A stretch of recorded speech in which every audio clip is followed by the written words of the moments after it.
Less time on GameGrumps. Oh, you 32,000, bro. Expand that store. I'm not the right level yet. Well, then you gotta check people out, You man. never understand. You don't listen. Bro. I'm right here next to you. There's nobody else talking. Terrible news. Really?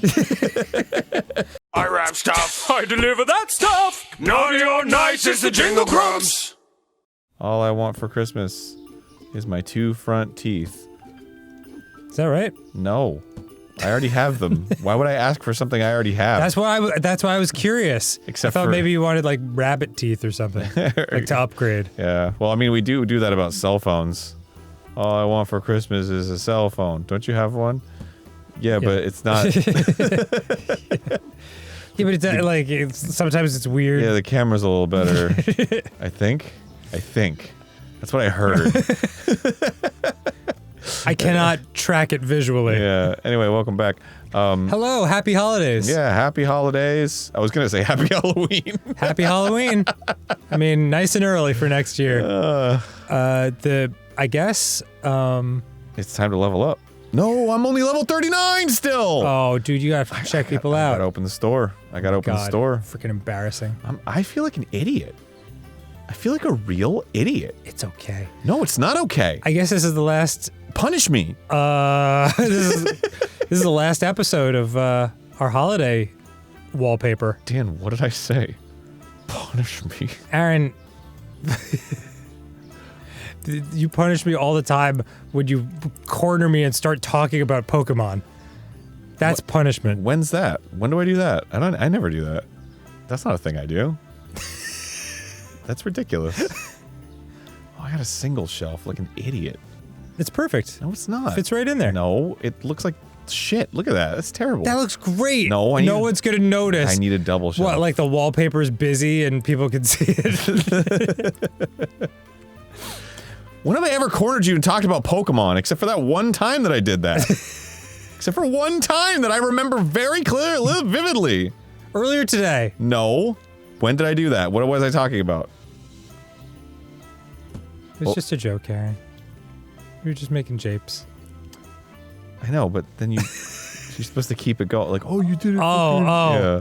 Like, well, you're talking about fucking Cubone or whatever. Cubone? Yeah. Was that the Lion King character you wanted to bone? No, that's Kuvo. Oh, okay. Kuvo? Kavu? Kavu? Kavu? No, Kavu's from that's Magic. the Gathering. Yeah, that's like those dinosaur creatures. Kuva. Kovu. Kovu! That's his name. Alright. Kovu's fuckable. I don't think you should say it like that. Why? I don't know. I don't know. I don't know. It just feels like... Very profound. I don't know. Yeah, I don't know, really. just think of how the internet is.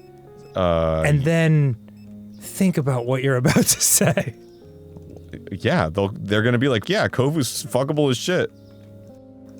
I will say, and we've had, this is not, we've said this before on a show. Yeah. But there are a lot of women in our office who have pointed out that Robin Hood, the 1973 animated Disney Robin Hood. Oh my god, one of the hottest furry characters ever. Yeah, they said that was like their awakening moment. And yeah, and then I watched it, I was like, yeah, I get it. I suppose I get it. Well, I mean, just look at as a straight man. Well, I'm not a straight man, but as a man as a man who could be straight under certain circumstances. Who is attracted to women. Yep. Maid Marian, come on. Yeah, well, I mean, they're basically the same character. Come on. Like in different clothing. They're both foxes. I'd give her a poke. Okay. I feel like I'm being punished right now. I could talk to you about Pokemon or how much I want to fuck Maid Marian from choose wisely. The Disney cartoon. Choose your own adventure for this conversation. It starts out with the Hamsterdam song. Wait, what starts out with that song? The Robin Hood cartoon. It does? Yeah, that's where it's from. Jeez. But it's like slowed down. It's like the real version is slower than the Hamsterdam's version. I I watched all the Disney movies from start to finish, like Snow White all the way to Princess and the Frog. Yeah. All the 2D ones. Robin Hood, I liked. I mean, you'd think I'd love it, like animal characters in a medieval setting. Like I was kind of nodding off a little bit. Okay, so that was part of the Xerox era. Yes. Where Yes. they were like cutting corners left and right. Mm-hmm. So that explains it. There was a lot of like scenes that meant nothing, just to like pad it for time. Oh, I see. Yeah. Okay, and just because they, were able to like use an animation and then they wrote the movie around that. Are you saying? Yeah, they would just like add scenes. It was like, oh, here they dance. Yeah. And it's just a stolen dance scene from another movie they did. Interesting. Yeah. What's this? What is this? There's not enough space. What other movies were Xerox like that? 101 Dalmatians. Really? Yeah. That's a great movie. Yeah. Whatever ones came out at that time. Early 70s. I want to say Sword in the Stone? Sword of the Stone, maybe Aristocats. Maybe. That's that time period at least. Maybe. I don't know. But in any case, I liked it. But I was just surprised that a lot of people saw it. That a lot of people saw it? Yeah, in the sense, like, people, people who weren't alive in 1973. Like, Oh, dude. Well, because I'll tell you why. Tell me. It's because of the fucking clamshell tapes. What? There was when VCRs. Boy, that feels like the ultimate, like, you don't know about the clamshell tapes? No, well, they're tremendously. I mean, you were alive during that time. I guess you were a little older, and wouldn't have had that experience. I wasn't a Disney kid either. When VCRs were big, right? Home video was big, and like rentals and everything. Disney like did this like mass releasing of what do you need? This chips? Chips? Fucking chips. They did this mass releasing of like all of their old movies on these like clamshell VHS. Like they were like these plastic cases and they were white and they were very iconic. But they were like not hard to find. They were everywhere. So people would just like pick them up in droves because it was like, I mean, endless entertainment for your kids. This is like pre-iPad kid days. Interesting, yeah. But it's like, dude, you could just buy like fucking 5 Disney VHSs and just put them on rotation for your kid all day. Huh. So it's like every kid that's like a millennial had the experience of like just binge watching clamshell VHS tapes. Wow, interesting. Yeah. Yeah, I definitely missed that. The only Disney movie I watched growing up was The Black Cauldron, which is, I mean, Disney would desperately like to forget that ever existed. Yeah. I mean, it's dark. It's freaky and dark, and I loved it. How is it that you watched the Robin Hood somewhat recently and you don't remember the fucking intro where they're all like in a parade and it's like You know what? That does sound familiar, actually. And that's the bard, the rooster bard. Well, it's also like if you're determined. This was during COVID that I watched all the Disney movies because God knows we had free time on our hands. Anytime you do a huge undertaking like that, like I'm gonna watch these 40 movies. When you're around like movie 27 and it's like day 28, like you've had one day off from watching everything, it's got to be a great movie to like hold your attention because your brain is so overloaded from watching all the others. I suppose you're right. God damn, there were a lot of good ones though. That's why I don't like binge watching shows. Me too. I know the feeling. Because it's just like, then you just forget it. Mm-hmm. And you're like, what did I watch? There was some show that Susie had on, and I don't remember what it was. But it was like I was pretty much there for every episode because I was just kind of in the room, and I like started getting invested in the characters, and I was like, and then like a week later, I was like, what was that show that you were watching? That I knew all the characters' names and what they were doing, and now I don't know shit. I don't remember shit. To this day, I don't remember shit. You can upgrade your store. I know. Oh my god. I know. Oh my god. Dude. Don't blow this. Ma. God. Dude, do not fuck this. But yeah, I know what you're saying. So you can't even recall what show it was now to say it? Nah. Nah, bro. I watched a show like that called Altered Carbon. Yeah, I remember when you were watching that. I thought it was really cool, and I can't remember anything that happened. I mean, I remember the very general gist. Ooh, I love a gist. I love a good gist. Like people's souls or, essentially brains are able to be downloaded onto a disc that pops into the back of their neck, and then you can just change bodies with people. Well, that's pretty fun. It was very interesting. I do like a body change kind of plot line. But it did concern me because I was like, I definitely spent hours and hours of my life watching that, and it's like it never happened. Yep. Yeah, that's so true. I only remember the feeling of liking it.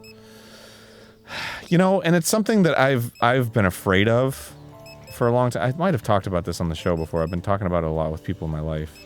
But, like, I've just been, like, trying not to watch or consume a whole lot of new stuff lately. Mm-hmm. Like conscientiously by choice, because I'm like, well, there's stuff that I like, that I know I like, that I know I liked at the very least. I have the memory of liking. This guy hasn't been checked out yet.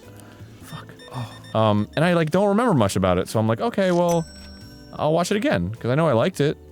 So why not? And then like familiarize myself with it so I can like talk about it with people. Yep. And it's been great. That is lovely. I highly recommend it, actually. I'm working my way through. You know how you have like books on your bookshelf that someone gave you and you've never read? Yes. Yeah. I'm working my way through reading all of those.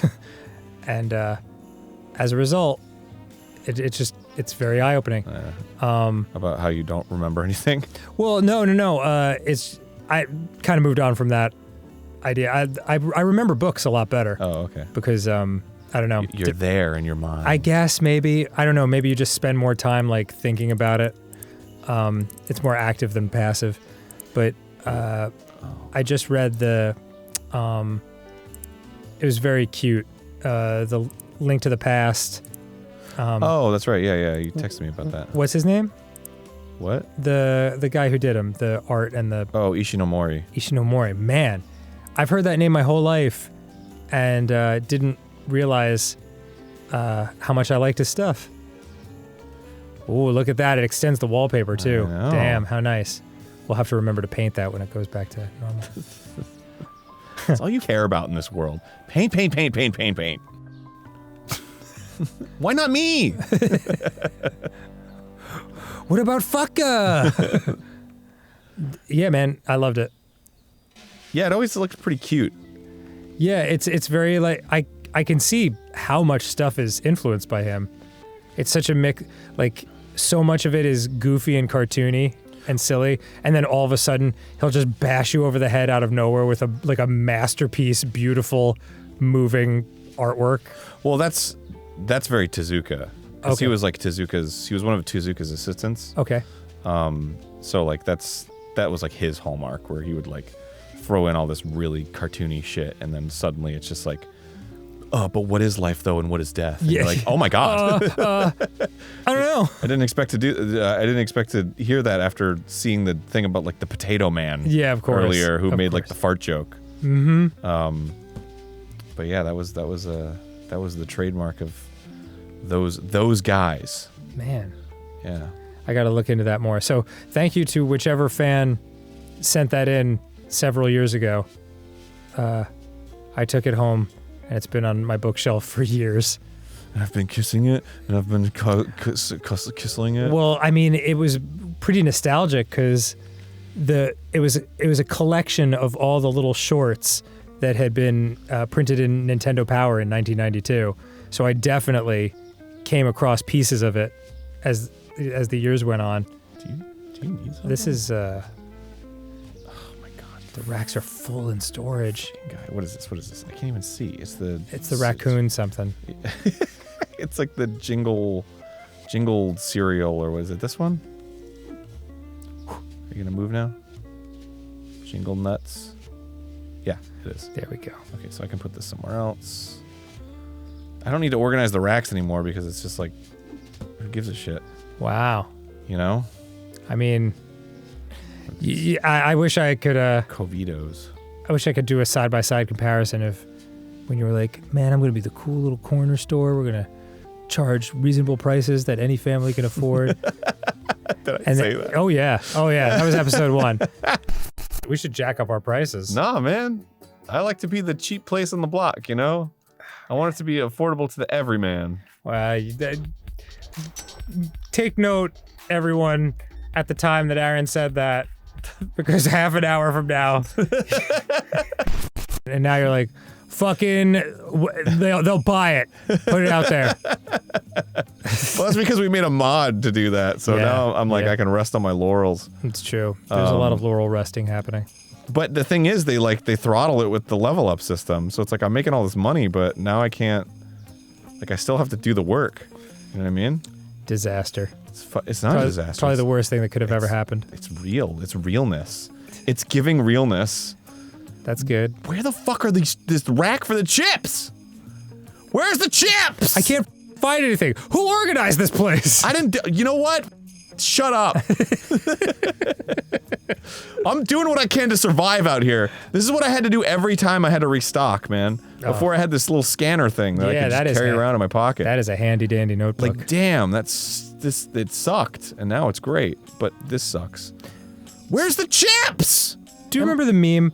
I haven't seen it in a long time, but it's like Steve from Blue's Clues, and he's tiny, and he's down on his knees, like begging for mercy, and Blue is this giant building-sized demon dog, and he's like, I require the clues, Steven. And he's like, please, I've given you all that I have.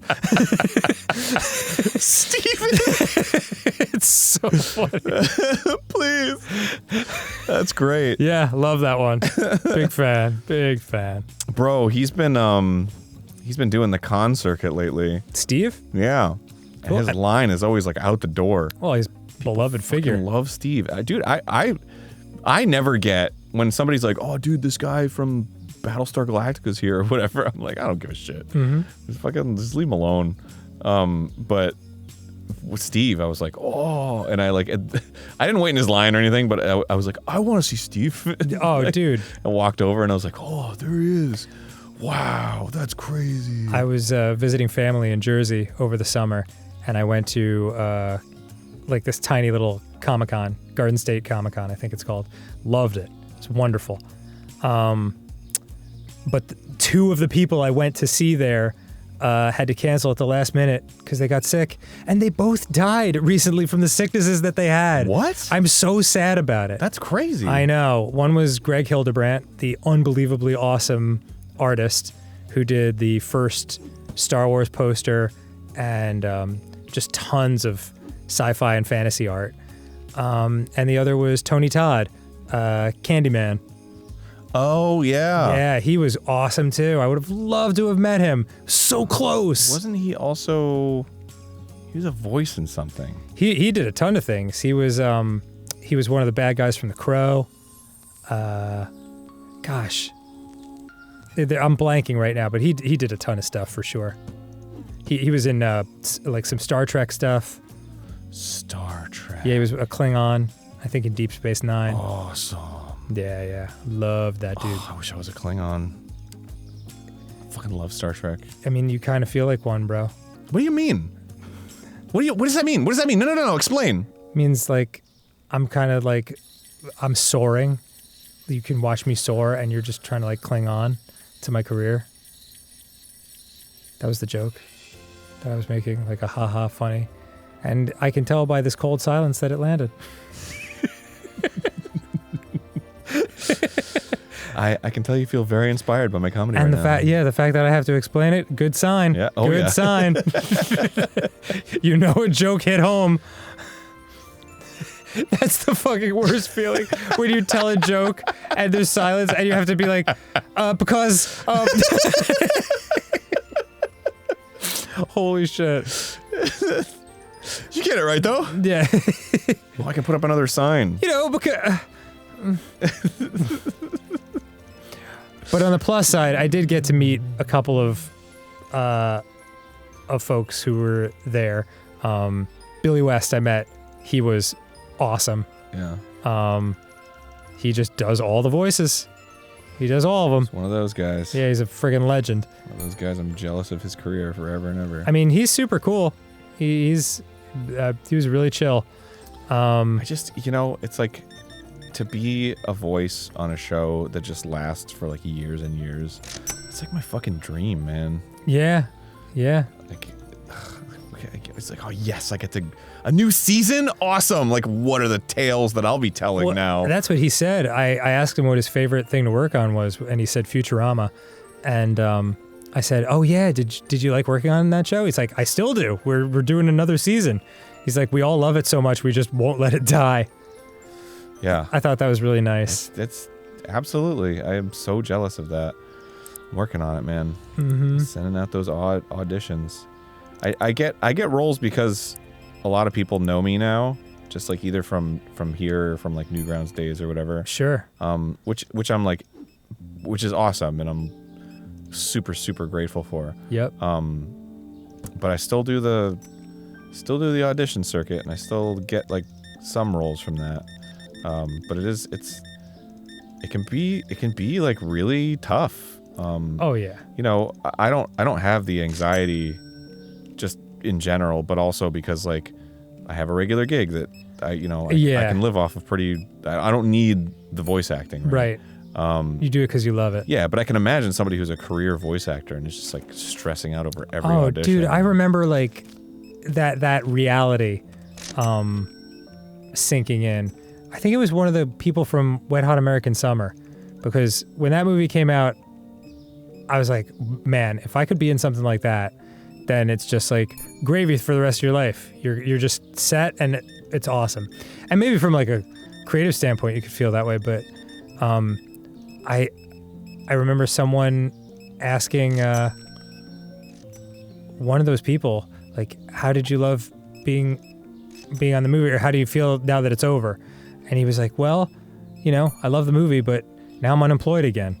And I was like, oh my God, I forgot that happens. Yeah, sincerely.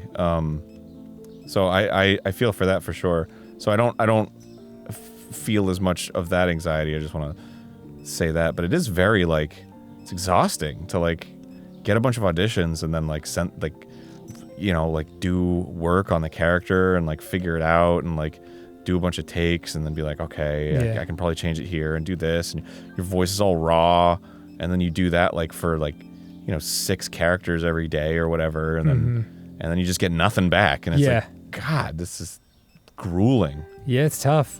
I mean, any job like that is not for the faint of heart. You got to really want it and work at it. But there's a lot of talented people out there, so I fucking love it. I love voiceover work. My favorite shit. The only stuff I don't like is doing like anime / video game stuff where everyone's like, I'm done because of my voice and I'm doing this and whoa. I'm like, okay. This isn't why I got into voice. I got into voice acting because I watched Nickelodeon cartoons and everyone's like, whoa, you know. I just don't like to scream. Oh, word. Yeah, and like a lot of it requires screaming. I don't mind screaming, but I get the hiccups now as an older man. Interesting. I don't know what happened. Like I used to just like, that used to be my thing. I was like the scream, when I was making cartoons on Newgrounds, I was like, oh, he's making another cartoon where he screams. You're a scream queen. I was. Truly. And to some degree I am on GameGrumps, I guess.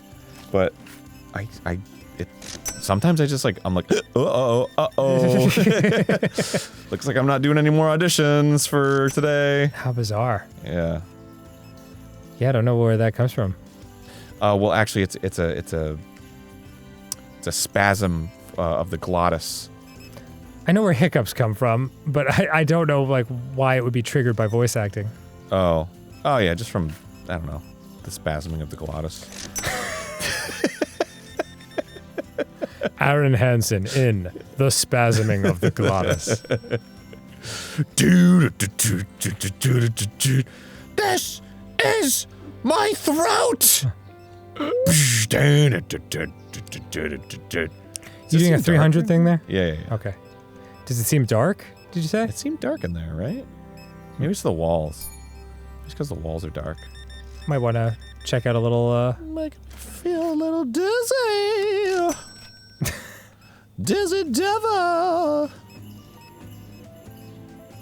You know whose career I would love? Who's that? Charlie Adler's. I don't know who that is. He was cow and chicken. He was Mr. and Mrs. Big Head. He I don't know who any of these are. You know, he had that kind of... Oh, chicken, what are you doing? Hello, cow. You know, like that one? Boy. I'm chicken. I'm cow. Man, do I know it? And I'm You've not putting it definitely together? heard this voice. Maybe. I am Weasel. Anyway, he was just like fucking iconic, like just so cartoony. Every voice of his was just like totally cartoony. The only thing I can think of... Oh, Rocco, you know? Oh, yeah. How dare you! Oh, You know? yeah. Okay. What I thought you were originally doing was the guy who does that Vine where he's poking fun at the like singer-songwriter ladies who sing like, "Welcome to my kitchen. We've got avocados and bananas." No. You've never seen that? I have, yes. Oh, okay, good. But, no. I consistently say avocados and bananas to this day. Well, you know what? It kind of goes full circle on a weird GameGrumps bit that happened a long time ago. Remember I made a big deal about Pee-wee? A little blah to me. Oh, yeah. Oh, yeah. That's right. That's actually Charlie Adler saying that in my mind. No kidding. Yeah, because it was the episode of the Fatheads. It's an episode of Rocco where Mr. and Mrs. Big Head's kid, played by and sort of autobiographically representing Joe Murray, the show's creator, who went on to become a cartoonist in the show. And his cartoon was called The Fatheads. And they were basically based off of his mom and dad, Mr. and Mrs. Big Head. Oh. And there's a scene where Mrs. Fathead comes home and she's like, You know what I got today? and he's like, a lobotomy! Oh. And that's Charlie Adler doing the voice. That is a little bit, that is a little bit of Pee Wee Herman-ish. Right? He was Ickis in All Real Monsters. Ickis. Yeah, the red one who looks like a little rabbit. Oh, man, it's been a long time. You know, Ickis, Crumb, and Oblina. Crumb's the one who had his eyes where he was holding his eyes in his hands. Dude, I mean, like, you are absolutely the guy on the subway that I'm inching away from. Ichabod and Oblinas. Do you remember the Grumble? I think the Grumble was Charlie Adler as well. I think he was like this. He was like the Grumble. Oh, yeah. And he was blue, and he had like a... That sounds familiar. Eyebrows or something. Oh, yes. Do you remember Eek the Cat? Yeah. I loved Eek the Cat. I think Charlie Adler was in Eek the Cat as well. I think he might have been. Yeah, because that's what those voices remind me of. Hold on, I gotta find it. Hold on, I'm looking it up. Eek. Eek the Cat. Hold on. IMDb. Bobby's World. Oh my god. I know. This is the end of the episode, so whatever. Yeah, This is just bonus at this point. Yeah, we're Aaron is looking up Eek the Cat. Charlie Adler. It was Bill. I cannot remember who Bill is. Okay, he was Bill, Spat, Biff, Granny, JB, Jasper, Professor Wiggly. Oh, yeah, he was all of them. Knight. He's like the utility guy. Yes, well, that's what I'm saying. Yeah. He just like did a bunch of cartoon voices. You know, it's like that's what I want. It's all that I get so many fucking auditions where it's just like anime guy number 70, and every time I send in my audition, and this is not meant as a slight. It's just funny because he's 1,000 times more successful in that area. But every time I send in my audition to my agent, that's like an anime character that's just like a real handsome guy with like a real like powerful voice. I'm just like, please congratulate Matt Mercer on him winning this role. Every time I send my audition in to my agent, because it's like I'm just not. That's not my strength. My strength is, you know, whoa. No, Mercer's amazing. Look, he's incredible.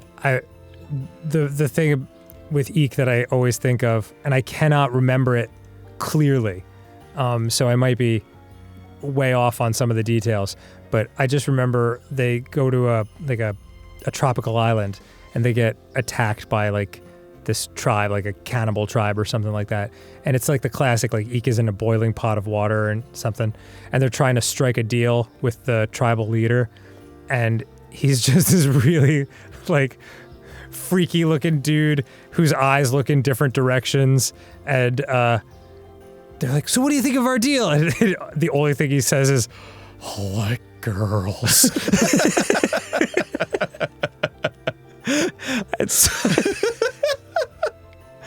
God, 11-year-old me thought that was the funniest shit. Doing a well-delivered, stupid guy is like one of the funniest things you can do. Yeah, it's at pretty any special. age. Mm-hmm. Anyway, look at the size of your supermarket, dude. Dude, it's getting to be like a bit of a supermarket. It's gigantush. It's getting like it's like bigger than a corner store for sure. No, it's become it's a market. It's a full on. It's a whole ass market. It's you know, it's like a on the smaller side Trader Joe's. It's giving market. You know what I mean? Yes. Like this is a bit of a Trader Joe's sized market. Maybe I should do a little like recalibrating. You know what I mean? Yeah, we can re-hit this and make it nice. Oh yeah. And we'll do it. Next time we'll have our walls back because it won't be the holidays anymore. And thank you, Tony, for the mods. I'm told we did Square Challah was one of the products. Yeah, we got Square Challah right here. Challah! Fucking love challah. Oh, it's so good. Whenever my local bakery has some fresh, I'm like, 1 loaf, please. Make it nice. And there was some other stuff too. We saw the coal. I saw the oranges, but I didn't mention anything. Bottom of the sock oranges. Yeah. Love that. Gotta put the orange at the bottom of the sock so it rots and make your socks all wet. It's important. It's an important part of... Oh, and the Chucky pick has a little Santa hat, so that's fun. All right, bye. Goodbye, everyone. Merry Christmas. Happy Chanukah. All right, bye. Bye.